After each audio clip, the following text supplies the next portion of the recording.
Thank you for having me here. As I said, as she already said, I co-founded a VPN company 4 years ago here in Bucharest.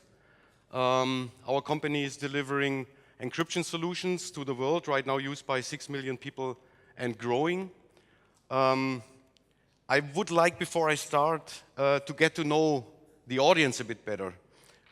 So who of you, so I know on what level I can talk with you, so who of you would consider himself being a person that knows technology and internet technology better than the average of the people? I would say nearly everybody. Who would consider himself or herself to be a hacker?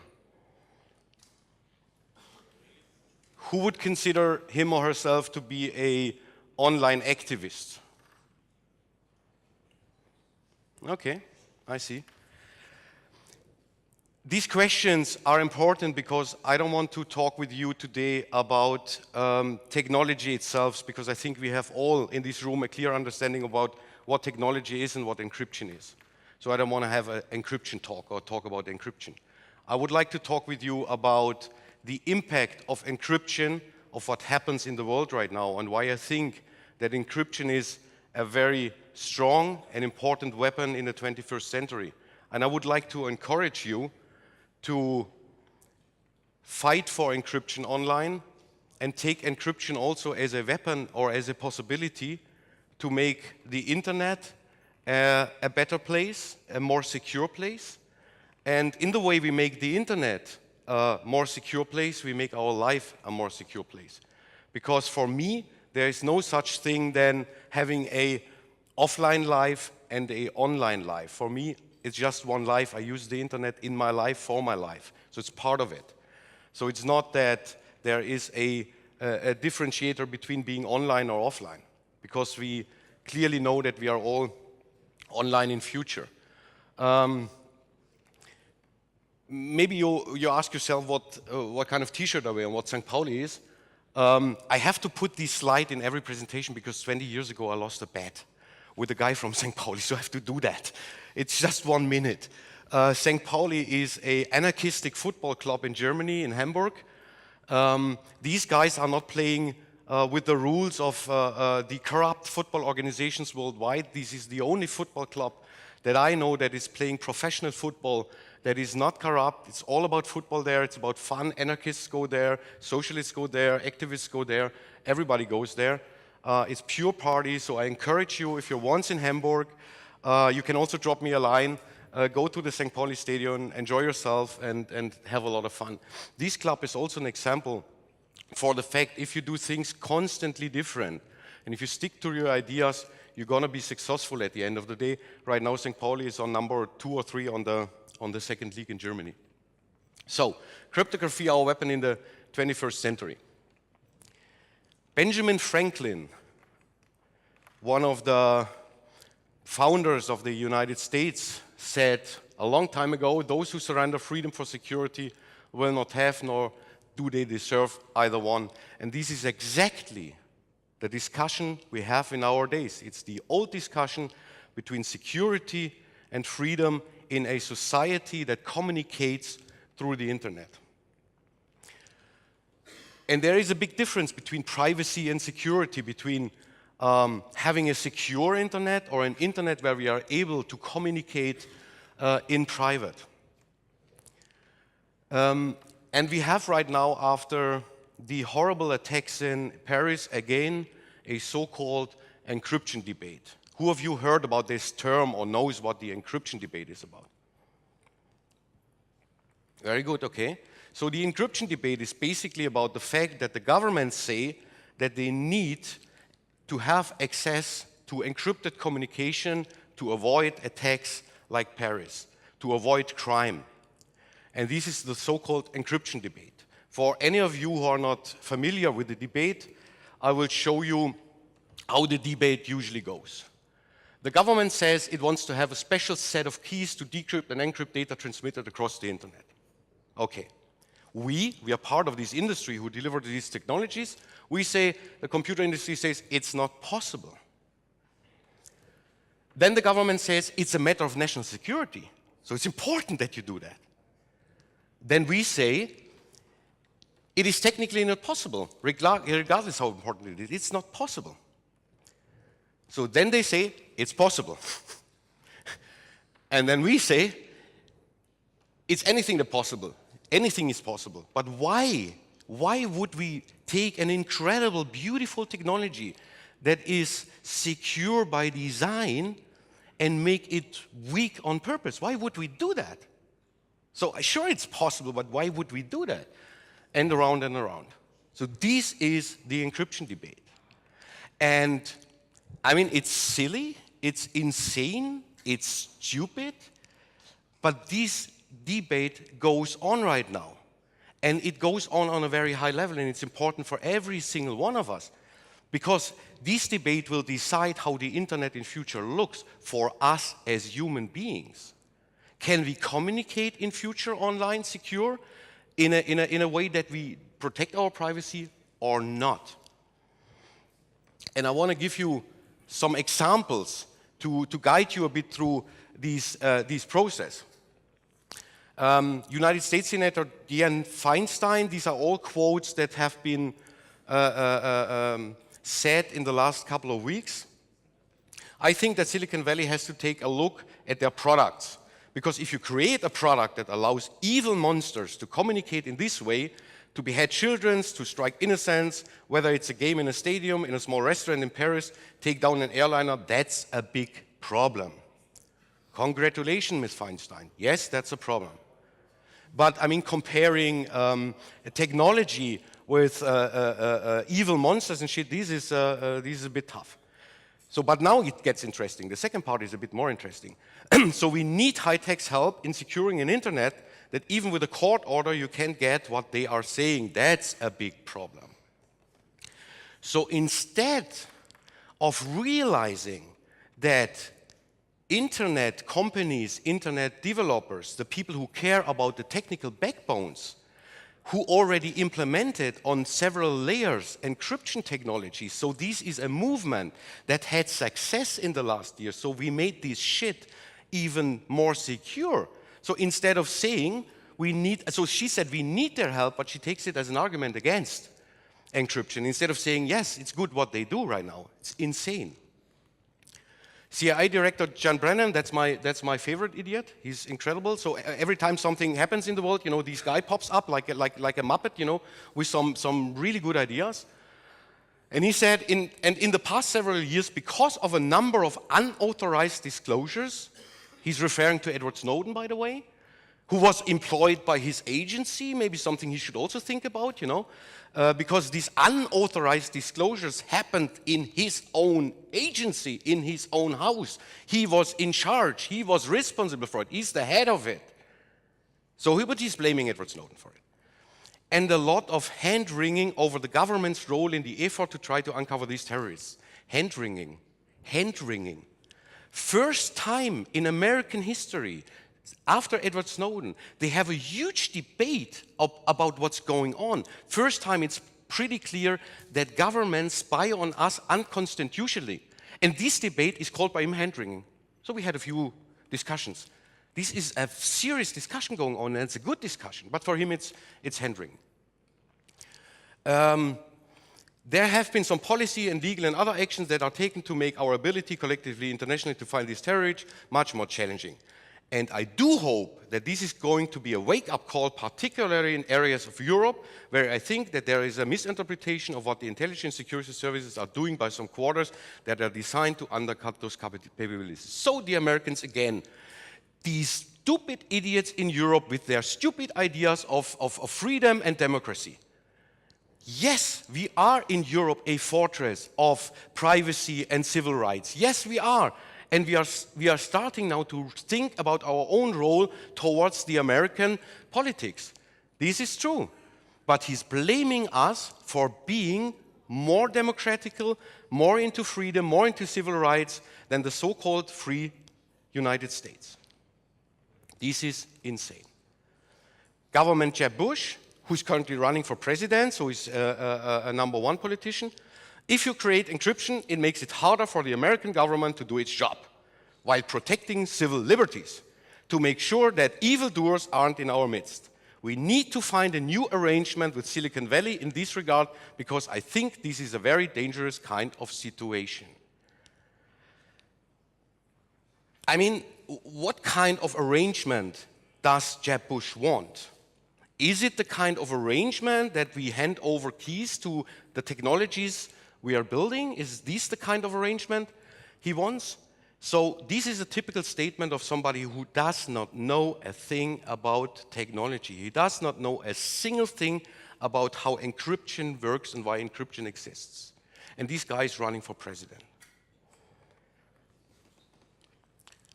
Carly Fiorina, former CEO of HP. I picked this quote because I thought she's a former CEO of HP. HP is kind of a technology company, kind of a big one. So she might have a clue about what she's talking about when she talks about encryption. Disappointing, no, she doesn't. I certainly support that we need to tear down cyber walls, not on a mass basis, but on a targeted basis. I do not believe that we need to wholesale destroy every American citizen's privacy in order to go after those who know those that we know are suspected or are already a problem. But yes, there's more collaboration required. I mean, she's from HP. Maybe she can lead the collaboration that is necessary to collaborate between state organizations, and good luck for running for president. She doesn't have any clue about what she's talking.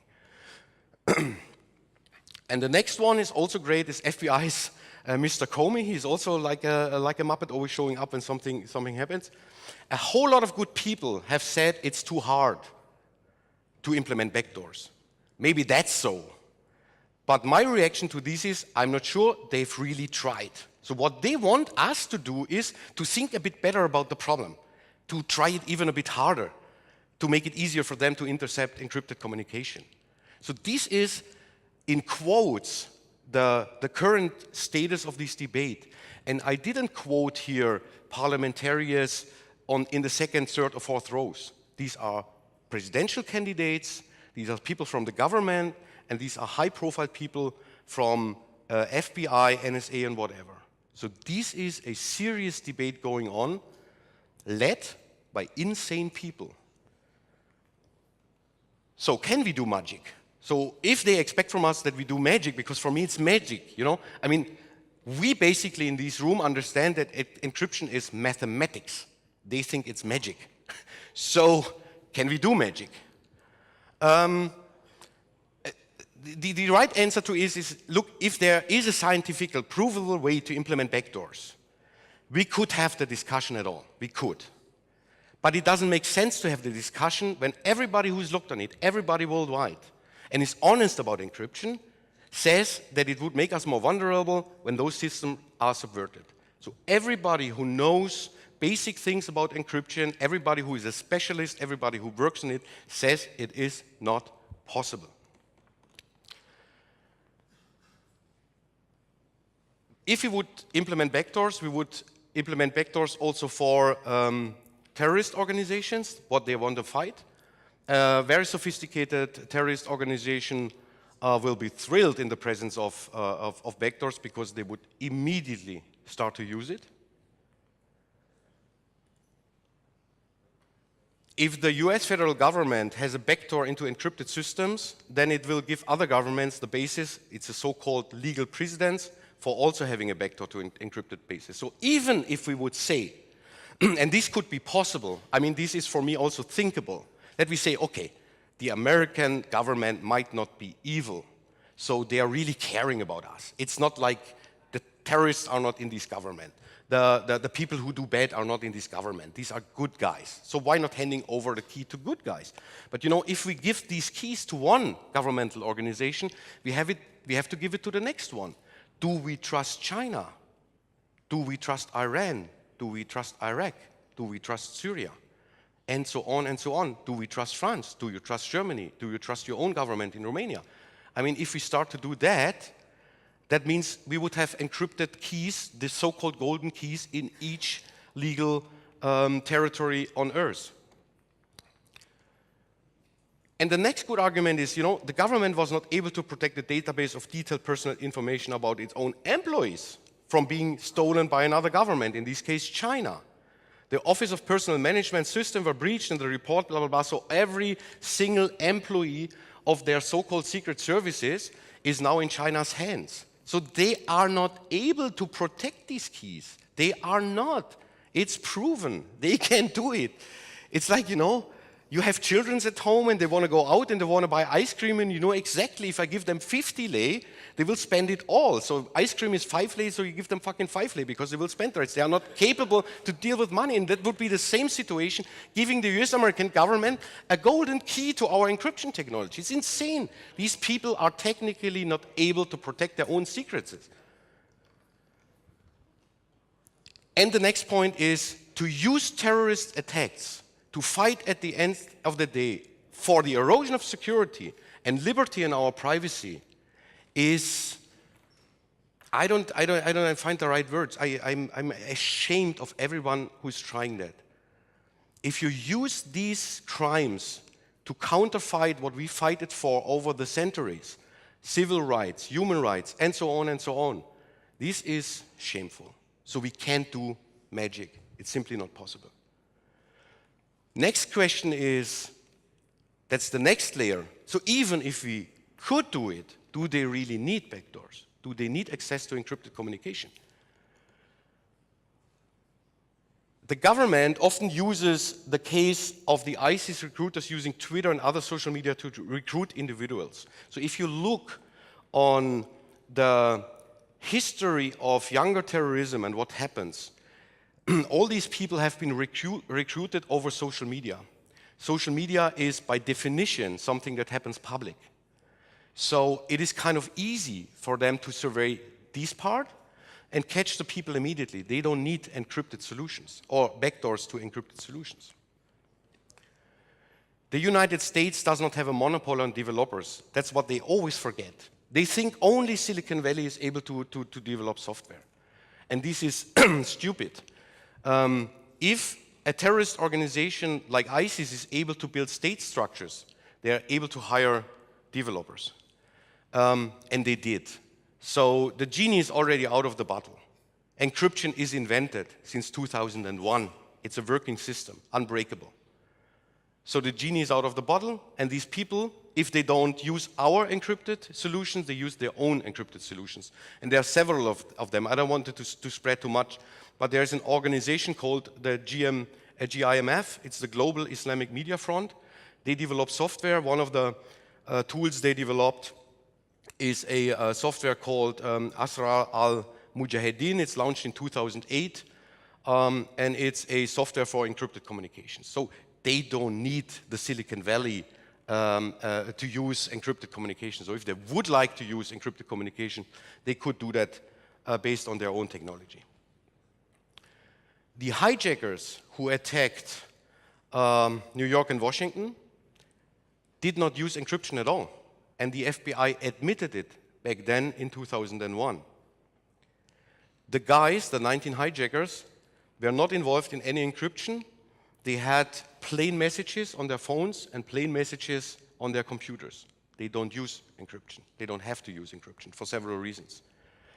Actually, in Paris, the police found a smartphone with unencrypted data on it, with the plans of the Vatican venue they attacked, with the hotel geolocation where they rented the rooms to stay the night before the attack, and with unencrypted SMS messages, one of them saying, on est part en commerce, that means we are starting now, we are on the go. So they shamelessly used unencrypted communication. So the government message we are talking about and we are facing is we, the state, cannot effectively respond to the terrorist threat unless we have access to encrypted messages. We know that we must balance the need for privacy and against the need to protect public safety. We don't know how to do that yet, but there must be a way to do that. That's the current state of the situation, of the discussion.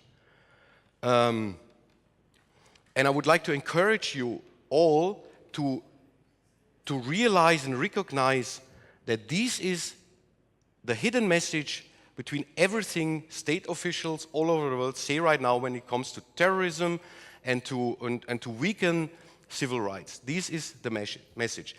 They think this is the only solution. They don't know what the solution is. For that, they need us. But they think we have a way, but we don't want to collaborate. So the answer to that is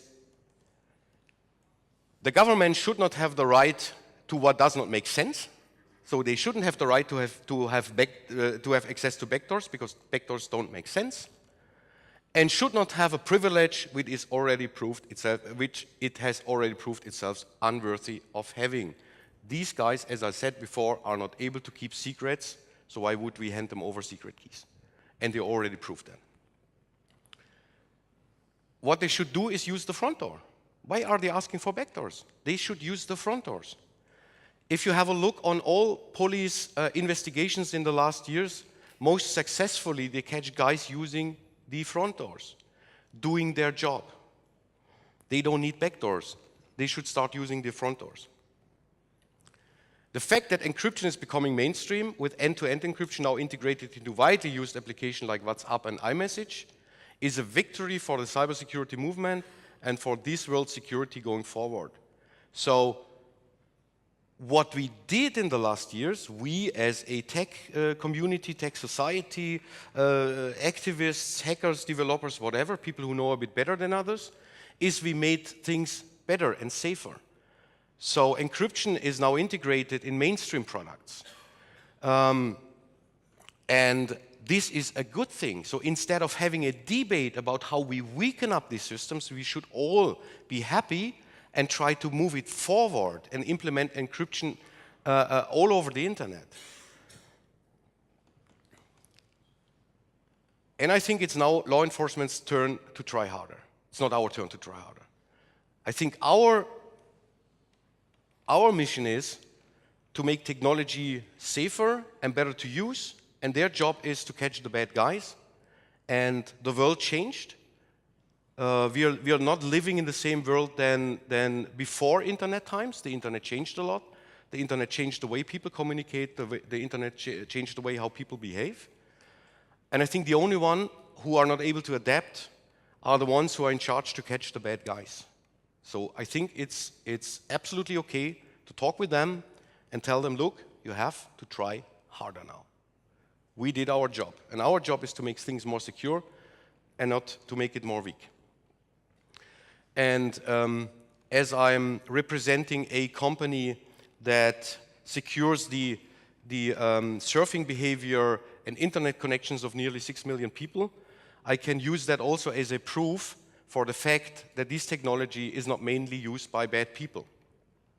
So this is a few shots from our company. So we have a big logo there that's called People's Security Agency. So if they have something like a national security agency that tries to make things worse, we founded a People's Security Agency. We try to make things better. And yes, we refer to some people like Edward Snowden and stuff. They are in our office. They are our heroes. So we are part of a movement that tries to make the internet a better place. And now I'm going with you shortly through a few numbers. First of all, we want to be, at CyberGhost, very transparent about what happens there. And I think these numbers are also a good example for the fact that services like these are not mainly used for doing bad things. So this is the total number of abuses we received. So this is numbers from August 2014 till August 2015. This is the monthly unique users we have. So we have a constant growth of users, so the service is constantly growing. But as you see, the number of abuses are not growing. They are going up and down for several reasons. This is the percentage of total abuses in our network based on the monthly unique users. And these numbers go from 0.49% to now 0.19%. So actually 0.19% of our users use the service for some abusive stuff. So what is that? This is DMCA requests police requests, and malicious activities. These are the three groups we put it in. You see that the amount of DMCA requests is dropping. The police requests are quite stable, and the malicious activities are growing. These are the monthly DMCA requests we receive. They are dropping. We had like months with 2,100, 2,800, 822, whatever. So monthly DMCA requests received means compared to the previous year, the number of requests has increased with an average of 37%. Over the past 12 months, CyberGhost received an average of 1,700 per month. The number of users has increased with 42%. The reason why it dropped is not only because people use the service less for abusing. We have taken several measures to reduce the number of abuses, so we took measures. One of these actions is that we closed ports on several servers for torrent streaming. For example, the ports in locations such as United States, Australia, Hong Kong, Tokyo, Singapore, and Mexico, as well as all the free servers, no longer allow peer-to-peer connections. So the drop in DMCA requests was not that people stopped downloading pirated material. It was that we took countermeasures, mainly for the reason that we have not been any longer to protect our partners. For example, in the United States government puts a lot of pressures on the data centers we rented servers with, because as we are not able to fulfill a DMCA request because we cannot withhold the identity of a user, then the data center gets under pressure. And to protect them, we started to block torrenting there. The monthly police requests are between 11 and 7. Exactly Monday after the Paris attacks, we had 5 police officers in our office. I think from the Ministry of Inner Defense in Romania. They came with an FBI letter, so these guys showed up, not even with a court order. They just got a letter from the FBI to research a case where somebody tweeted on Twitter something that was obviously related to the attacks in Paris. And they wanted to know, and it was done with an IP address of CyberGhost, and they wanted to know the identity of the user. And we couldn't help them for several reasons. We would not have, we would not be able to help them also in future, as Twitter also is one of the company that implemented encryption more and more. So Twitter is now HTTPS encrypted fully. So we would detect in future, maybe with a court order, that somebody enters Twitter, but we would not detect if somebody enters a certain account. It's simply not possible. So the world got a bit safer through this. So these are the kind of requests we get. The increased number of users from 3.5 million to 5 million is slightly affecting the number of these requests. 79 requests on disclosing user data have been counted with a monthly average of 5.6. And now we are, although the user base has been developed of 42%, it's still 5.6. So, but this is statistically speaking not a big thing. So that means compared to the millions of users we have, the amount of police requests is quite low, and I think it can be compared with the amount of requests every single ISP gets. So I think it's a normal number. It's not an extraordinary big number. Monthly malicious activities complaints received. This is growing. So the service gets more and more abused for all kind of malicious activities, DDoS attacks or whatever. So we thought about that. We are right now investigating. The point is that substantial increase happened between September 2014 and August 2015. And we thought, okay, is now the time that some kind of people detect VPNs like ours or company like ours to abuse even more or to use it even more? Obviously not. Also companies like Kaspersky, Trend Micro, Cisco and Symantec reported in the same time a tremendous growth of malicious attacks. So we've been just swapping with the wave. I want to give you some background informations on some of the correlated numbers. So having a look on numbers and statistics means always trying to have a look a bit in the background and on the basis of numbers. So these are the abuses on US servers. The point is, we are growing in different regions differently. And most probably, we grow in regions where politicians try to fight civil rights, try to fight a free access to internet, and so on and so on. And exactly when some events take place, we then immediately see users using these kind of services more and more. So you can clearly see here how the growth in the United States is connected with some events that took place in the United States. The same for German servers. So we had also a tremendous growth in Germany lately after a non-governmental organization there, Reporters Without Borders, sued the German's intelligence service, BND, for abusing civil rights and so on. In these months, we had a huge debate on media, and these debates and these activities lead at the end to the fact that we tremendously grew in Germany. So that means awareness leads always, in our case, to onboarding more users. Other growth drivers right now for our service is UK. I'm sorry for that, but I'm not a politician. I can say that. I mean, the super idiot Cameron, who rules this country and has no clue about how basic internet work. That was the idiot, by the way, that proposed that we should stop having HTTPS connection. These idiots seriously said that this is a problem because the police can't do their job.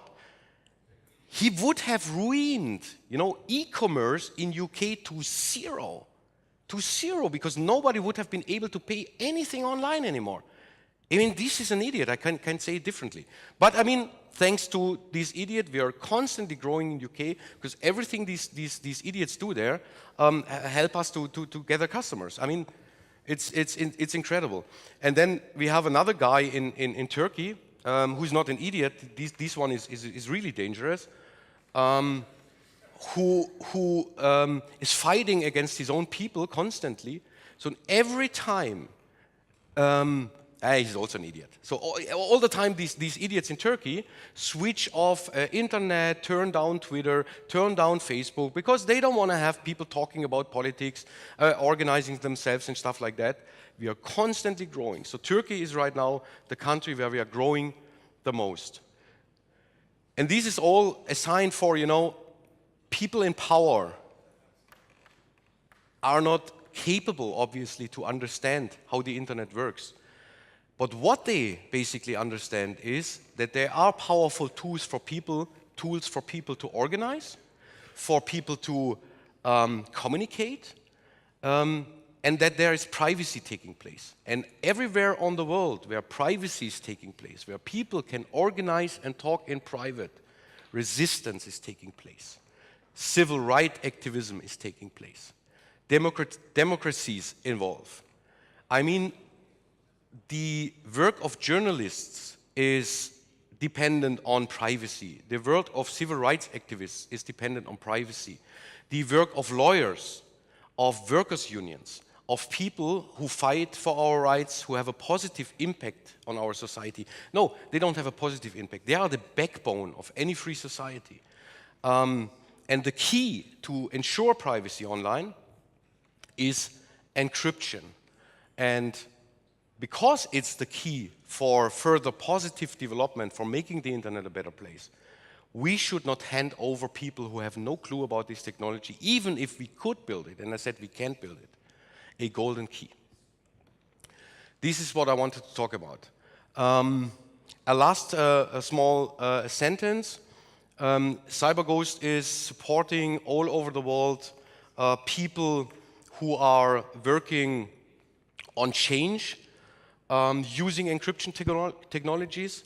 Our company has not only a product to sell, we have also a API. So our technology, our own clients are based on our own API. Our product is part of a lot of other technologies, applications, whatever. Might that be an antivirus company that already built a VPN that is based on our technology? Might it be a telephone company, a smartphone company who already built a VPN to make their phones even more secure, who built that based on our technology? So CyberGhost is technically speaking something like an Amazon AWS for VPN, and we encourage people also to build tools around it. I would point my finger today shortly to promote that to people from Panel Collective, it's called. Stand up shortly. Stand shortly up. So these are activists who are right now on the street to make a change in Romania. It's especially important for people from Romania. They are building a website with encryption technology. We are helping a little bit with that, where people can express their political opinions, maybe organize a bit better for demonstrations. This movement, and they are part of it, already changed a lot in Romania. We have a new government here. An old corrupt government left, a new one comes. Let's see how long it takes till we can name them also corrupt, but for now they changed a lot.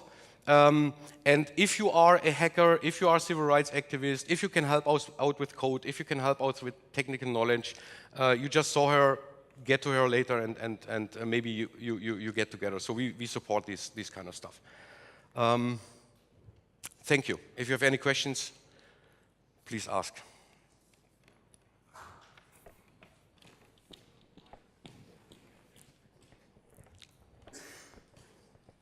Hi. Do you think that maybe a meeting with the head of states, the important politicians, in which we educate them about the benefits of encryption would be useful, and maybe a collaboration would improve things? Yeah. I mean, I'm always a big fan of talking with people, but it doesn't make sense to talk with idiots. I mean, this is, I said it before and I mean it. I think there is another language they basically understand, and this language is money. And they already started to listen to that. So I never thought that companies like Facebook, Google, Twitter, who are not well known for respecting people's privacy, are on our side now. Also Microsoft, who is also not known for treating customers' data very, very proper. But they are now on our side. Why? Because the awareness that people start to have about privacy leads to the fact that people search for alternatives, exactly to services like Google, like Facebook, like Twitter. So these people have a problem in the Silicon Valley right now. They are afraid of the future. And the future might be that people stop using these services because they are not secure. And everybody knows that the NSA catches the data, especially. So they are on our side right now. They are putting a lot of pressure right now on the government in the United States. And the talk is money. The talk is, if you don't stop pressuring us, handing over data, if you don't stop pressuring us, handing over keys, you fucking ruin our business. And obviously, this kind of talk helps.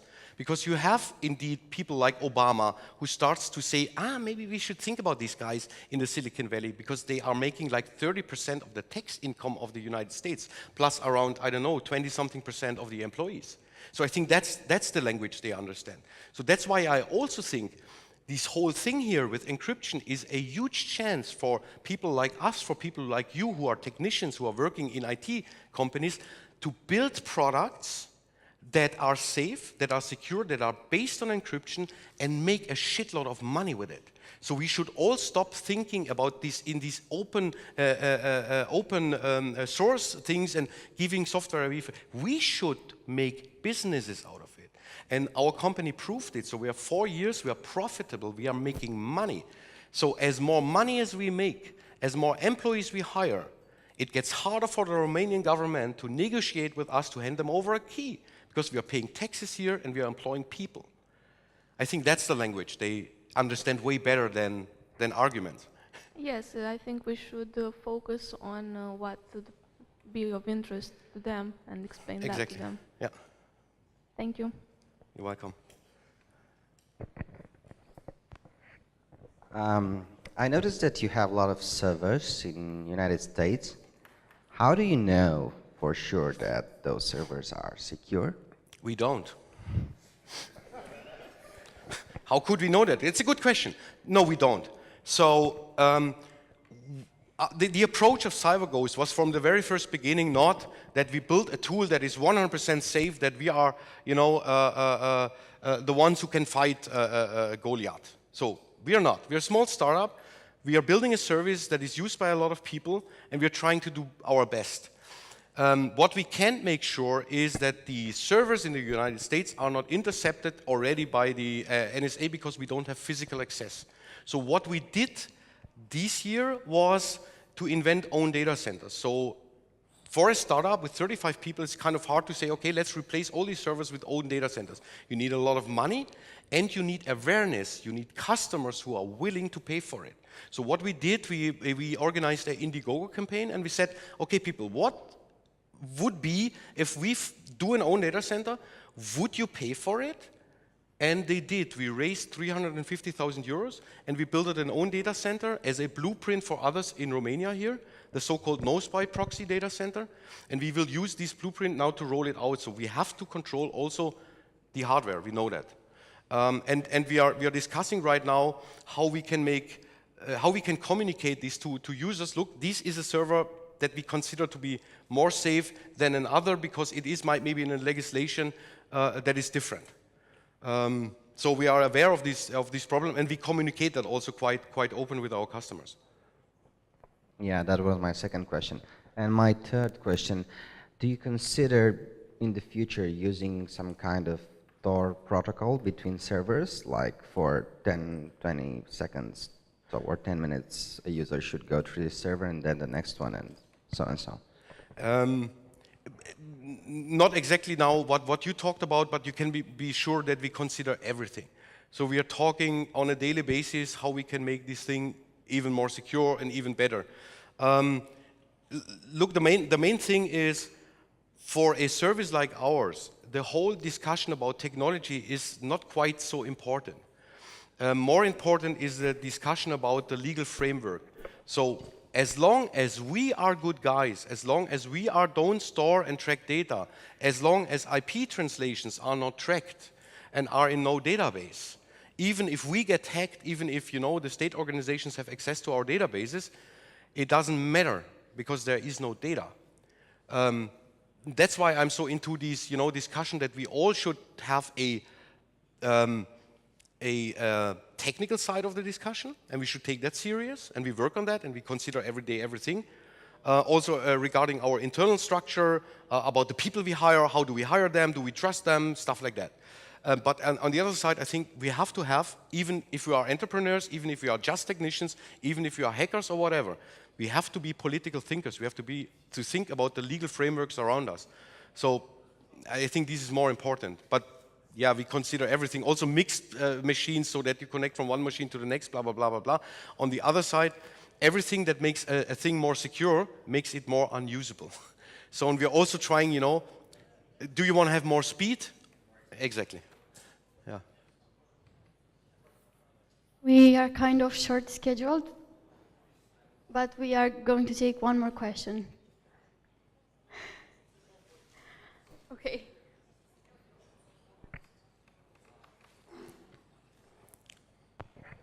So, sorry, two questions. Now that I've got That's the trick. That's how it goes. So social engineer.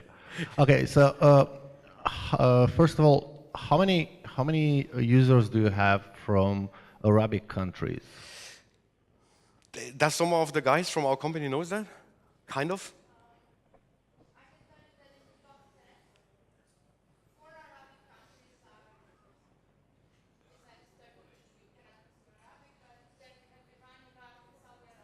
Okay, cool. So there is a difference between, we have a free service and a premium service, a paid service. And most probably the countries with censorship problems use our free service, And the people in the richer part of the world, like US, Germany, blah, blah, blah, who have more privacy concerns than censorship concerns, pay for it. Okay, and how do you know that if you don't keep logs? Because we track the ingoing IPs and the countries and we store that. So you do track that? Yes. Okay, and but we don't store an IP translation. But for sure we want to know where they custom. We need that also for load balancing reasons. Okay, and you kept mentioning about your transparency and how you facilitate access to people to see what's happening within CyberGhost and to see for themselves. So how many people have asked for that, and to how many did you give actual access? So since we founded the company, we said, okay, we are closed source. We are a commercial company. A lot of online activists usually don't like the idea of making money, and we like the idea. So we said, how do we deal with that? And we said we invite NGOs, we invite hackers, we invite everybody who has a technical background into our office to have a look on our source code. None did. Nobody did. I asked. You can come at any time. I was refused. Yeah. You asked? Yes, I did. Okay. Last year. I look in this case, Monday, it's a good time. Monday, our CTO is in Bucharest, so we are working with the German development team. We are the only Romanian company who outsourced to Germany. You're invited, you can come, you can sit and have a look on the databases, everything. Initially, the person I talked to said it was okay, and I wanted to do a completely non-intrusive, I just wanted to see how things are. I proposed that somebody from your end just types in commands and just gives me the output. Okay. And if at some point they feel uncomfortable, then they wouldn't do it. Okay. And it was initially okay, and afterwards, the next day I got an email saying that it's not going to happen. Okay. Let me look into the case, what the reason was for the denial. But it is not a reason that we don't do that. Any other questions? I'm sorry, but... Oh, no, we have to. Thank you for coming, and see you next time. Thank you, Robert.